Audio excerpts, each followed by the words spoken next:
আসসালামু আলাইকুম ভিউয়ার্স, আইন কোষে স্বাগতম। দেশ ও দেশের বাইরে যে যেখান থেকে আমাদের চ্যানেলটি দেখছেন সবাইকে আন্তরিক শুভেচ্ছা জানিয়ে শুরু করছি আজকের পর্ব। আজকে আমরা আলোচনা করব চেক ডিজনার মামলার অপরাধ সংগঠনের প্রয়োজনীয় উপাদান সম্পর্কে। তো যারা ইতিমধ্যে আমাদের চ্যানেলটি দেখতে যুক্ত হয়েছেন এবং এখনো আমাদের চ্যানেলটি সাবস্ক্রাইব করেননি, অনুগ্রহ করে আমাদের চ্যানেলটি সাবস্ক্রাইব করে দিয়ে আসবেন এবং পাশের বেল আইকনটি ক্লিক করে দিয়ে আসবেন যেন আইনের সর্বশেষ তথ্য সবার আগে পেতে পারেন।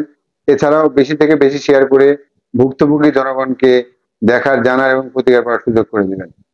সম্প্রতি মাননীয় সিনিয়র জেলা ও দায়রা জজ মহোদয় জনাব এম আলী আহমেদ স্যার একটি চেক ডিজনের উপরে বই প্রকাশ করেছেন এবং সেখানে তিনি 7টি অপরাধ সংগঠনের উপাদানের কথা উল্লেখ করেছেন।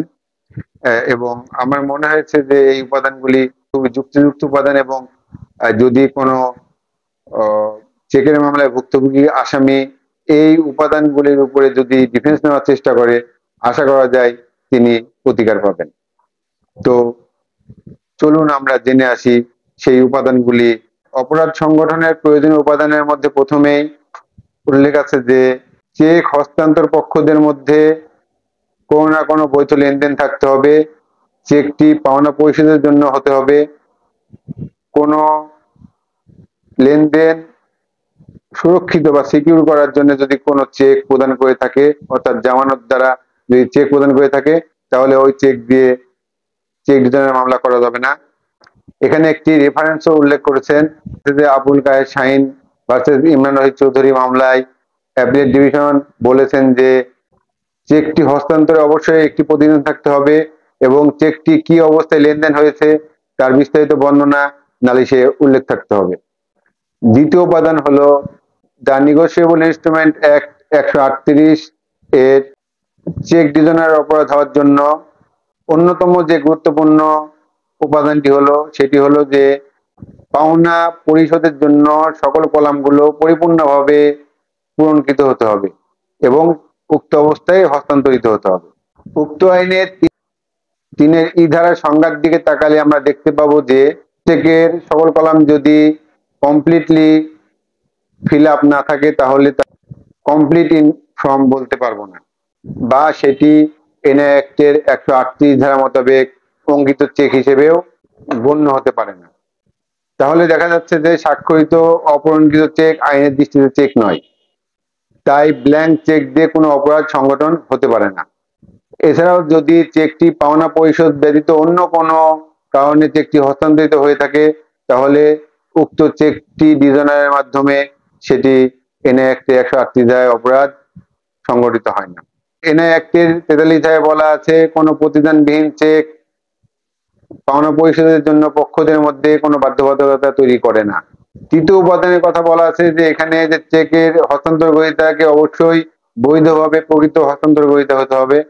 এখন বৈধ হস্তান্তর গ্রহীতা বলতে আমরা কি বুঝবো? বৈধ হস্তান্তর গ্রহীতা বলতে যে প্রকৃতপক্ষেই লেনদেনের মাধ্যমে এবং বৈধ কোনো লেনদেনের মাধ্যমে যে চেকটি তার কাছে সে প্রাপ্ত হয়েছেন এবং কোনো কিছুর বিনিময়ে চেকটি তিনি প্রাপ্ত হয়েছেন, তাহলেই তিনি বৈধ চেক গ্রহীতা হিসেবে বিবেচিত হবেন। চেক গ্রহীতা বা নালিশকারী যদি চেকটি অপরাধমূলক ভাবে বা প্রতারণামূলক ভাবে বা অন্যায় ভাবে জালিয়াতি করে চেকটি গ্রহণ করে তাহলে সেটি কোনোভাবেই চেক ডিজনারের মামলা করতে পারবেন না, কারণ তিনি উক্ত চেকের বৈধ আইনানুগ হস্তান্তর গ্রহীতা নন। চতুর্থ যে উপাদানটি আছে সেটি হলো চেকটি হস্তান্তরের পর থেকে পরবর্তী 6 মাসের মধ্যে উক্ত চেকটি নগদায়নের জন্য ব্যাংকে উপস্থাপন করতে হবে এবং চেকে উল্লেখিত তারিখের 6 মাসের মধ্যেই চেকটি নগদায়নের জন্য উপস্থাপন করতে হবে। পঞ্চম যে উপাদানটি আছে এটি একটি গুরুত্বপূর্ণ উপাদান, এটি হলো যে চেক ডিজনার মামলায় যদি চেকটি উপস্থাপনের পর ডিজনার হয় তাহলে 2টি কারণে ডিজনার হতে হবে।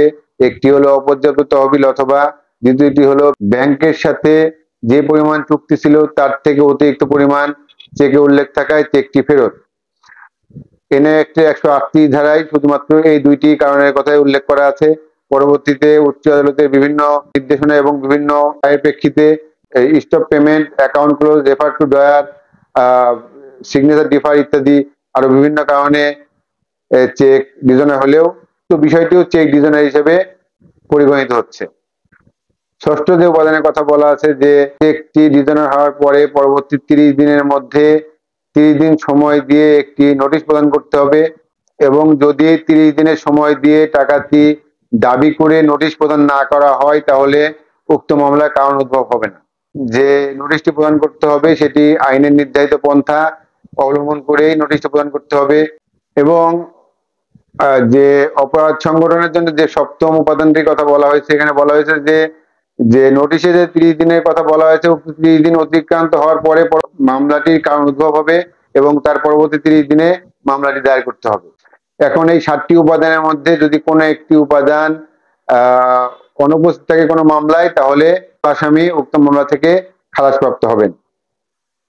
এছাড়াও আরো নতুন কিছু বিষয় আমাদের কাছে এসেছে, আমরা সেগুলো বিষয় নিয়ে আস্তে আস্তে আলোচনায় আসবো। যেমন নোটিশ প্রাপ্তির তারিখটি মামলায় উল্লেখ না করে বা যদি বাদী মামলায় এডি ফেরতের যে রিসিভ এটি না দাখিল করে তাহলে মামলার কি কি ক্ষতি হতে পারে বা বিষয়টি না থাকার কারণে আসামি কি কি প্রতিকার পাবে, এই বিষয়টি বিভিন্ন আইনের আলোকে আমরা পরবর্তী ভিডিওতে আলোচনা করব।